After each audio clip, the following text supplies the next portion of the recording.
दोस्तों, जैसा कि आपने पिछली कहानी में देखा था कि नवनीत काफ़ी कोशिश करता है रमेश कालिया को पकड़ने की, लेकिन उसकी हर कोशिश नाकाम होती रहती है। अगला दृश्य दिखाया जाता है 10 फरवरी 2005 का, जहां पर इम्तिहास नाम का एक प्रॉपर्टी डीलर आराम से बैठा है और तभी उसके फ़ोन पर एक फ़ोन आता है। वो फ़ोन उठाता है और कहता है हेलो। तभी फ़ोन के अंदर से आवाज़ आती है कि रमेश कालिया बोल रहा हूँ, मुझे 5 लाख की रंगदारी चाहिए। इम्तिहास कहता है कि मैं इतने पैसे कहाँ से ला कर दूंगा। तब रमेश कालिया कहता है वो मैं कुछ नहीं जानता, मुझे तुझसे 5 लाख की रंगदारी चाहिए। अगर अपनी जान प्यारी है तो 5 लाख तैयार रख, वरना अपनी मौत की गिनना शुरू कर दे। इम्तिहास काफ़ी डर जाता है और वो सोचता है कि वो क्या करे।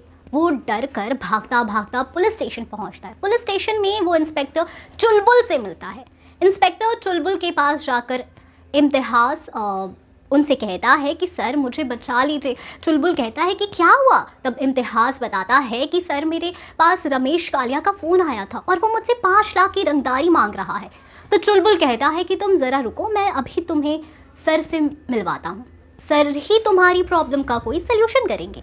चुलबुल फटाफट से इम्तिहास को नवनीत सिकेरा के पास लेकर जाता है। नवनीत सिकेरा इम्तिहास को अपने पास बैठता है और उससे सारी बातें पूछता है। इम्तिहास उससे बताता है कि वो आराम से बैठा था और उसके पास रमेश कालिया का फ़ोन आया और रमेश कालिया ने उसे 5 लाख की रंगदारी मांगी है। फिर वो कहता है कि मैंने रमेश कालिया को कहा है कि मेरे पास 5 लाख नहीं है, तो रमेश कालिया ने उसे मारने की धमकी भी दी।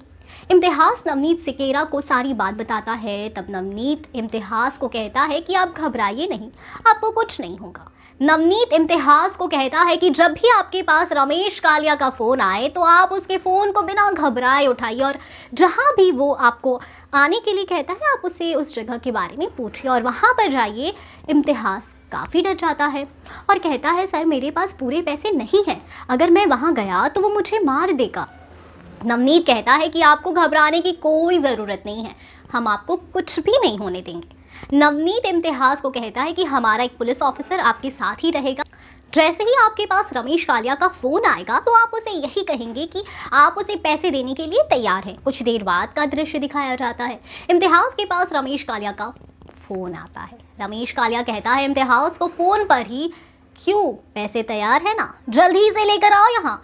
तब इम्तिहास कहते हैं देखो मैं 5 लाख का इंतज़ाम तो नहीं कर पाऊँगा, तुम मेरी बात समझने की कोशिश करो। तब रमेश कालिया कहता है कि वो मैं कुछ नहीं जानता, तुझे अगर जान प्यारी है तो लखनऊ के नील मथाना इलाके के दुर्गापुर मोहल्ले के पास आ जा।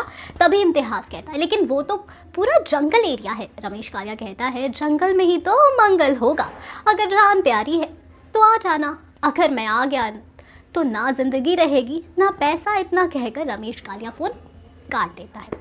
ये सब बात पुलिस वाले भी सुन रहे होते हैं। पुलिस वाले इम्तिहास को कहते हैं कि आपको घबराने की बिल्कुल ज़रूरत नहीं है, आप आज शाम को दुर्गापुर इलाके में जाएंगे और वहाँ पर हम सब भी मौजूद होंगे। अगर आपको कोई भी डर की बात लगे तो आप हमें एक इशारा कर दीजिएगा। इनकी बात कहकर इम्तिहास को पुलिस वाले उसके घर वापस भेज देते हैं। फिर नवनीत सिकेरा कहता है कि हमने इम्तिहास को तो घर वापस भेज दिया, अब हमें रमेश कालिया को पकड़ने का कुछ ऐसा तरीका ढूंढना होगा जिससे रमेश कालिया हमारे हाथों से बच ना पाए।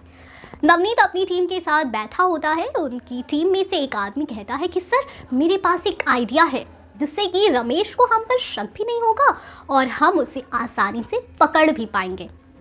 नवनीत कहता है क्या आइडिया है। तब वो कांस्टेबल अपना आइडिया नवनीत सिकेरा को बताता है। नवनीत कांस्टेबल का आइडिया सुनता है और काफ़ी खुश हो जाता है और कहता है कि अगर ये आइडिया काम कर गया तो रमेश कालिया हमारे हाथों से नहीं बच पाएगा। दोस्तों, कुछ ऐसी ही हो सकती है बलवान 2 की कहानी। तो आप कितने एक्साइटेड है इस मूवी के लिए बताएं हमें कमेंट सेक्शन में। हम फिर मिलेंगे एक नई वीडियो के साथ। तब तक खुश रहिए, सेफ रहिए। Thank you.